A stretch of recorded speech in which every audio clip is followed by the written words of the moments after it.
നിങ്ങളുടെ ഇഷ്ട പരമ്പരകൾ എക്സ്ക്ലൂസീവായി സൺ നെക്സ്റ്റ് ആപ്പിലൂടെ തികച്ചും ഫ്രീ ആയി ഇപ്പോഴേ ആപ്പ് ഡൗൺലോഡ് ചെയ്യൂ.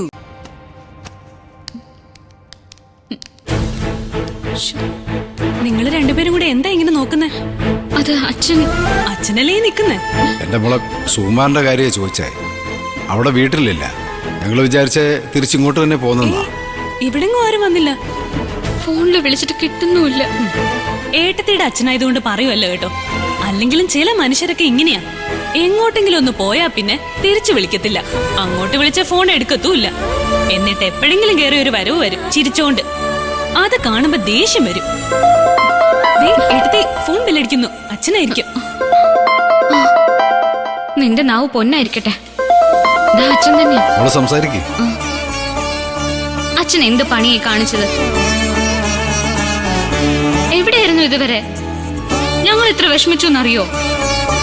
അച്ഛനത് എവിടെ പോയതാ? ഒക്കെ പറയാം, ഒന്ന് സമാധാനപ്പെടും. എന്ത് സമാധാനപ്പെടാൻ? രാത്രി ഞാൻ എത്ര തവണ വിളിച്ചു എന്നറിയോ? ഇതെന്തിനാ ഇപ്പൊ ഫോൺ സ്വിച്ച് ഓഫ് ചെയ്ത് വെച്ചേ? ഓഫ് ചെയ്തതല്ല, ചാർജ് തീർന്ന് ഓഫായി പോയതാ. ചാർജർ അവിടെ തന്നെ ഉണ്ടായിരുന്നല്ലോ. അതൊന്ന് കുത്തിവെക്കാൻ പാടില്ലായിരുന്നോ? അതോ ഇനി മനഃപൂർവ്വം ചാർജ് ചെയ്താ? ദേഷ്യപ്പെടില്ല മോളെ. വീട്ടിൽ വന്ന് കയറിയപ്പോഴേ അച്ഛനങ്ങ് ഉറങ്ങിപ്പോയി. രാവിലെ എഴുന്നേറ്റപ്പോ കരണ്ടും ഉണ്ടായിരുന്നില്ല. പിന്നെ ഇപ്പൊ നമ്മുടെ അമ്പലത്തിന്റെ അടുത്തുള്ള ഒരു കടയെന്നാ ചാർജ് ചെയ്തേ. അച്ഛൻ രാവിലെ അമ്പലത്തിൽ പോയോ? ആ പോയി. സുധിയുടെ ജീവൻ തിരിച്ചു തരണേ എന്ന് പ്രാർത്ഥിച്ചു. ഇനി 1-2 അമ്പലങ്ങളിൽ കൂടി പോവാനുണ്ട്. അച്ഛൻ എന്തായാലും വേഗം വാ. സുധിയേട്ടന്റെ ഓപ്പറേഷൻ കഴിഞ്ഞ കാര്യം പറയാനാ ഞാൻ രാത്രി മുഴുവൻ വിളിച്ചത്.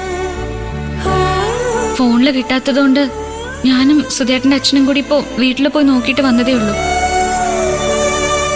അവിടെയും കാണാതെ വന്നപ്പോ ഞങ്ങളൊക്കെ പേടിച്ചുപോയി.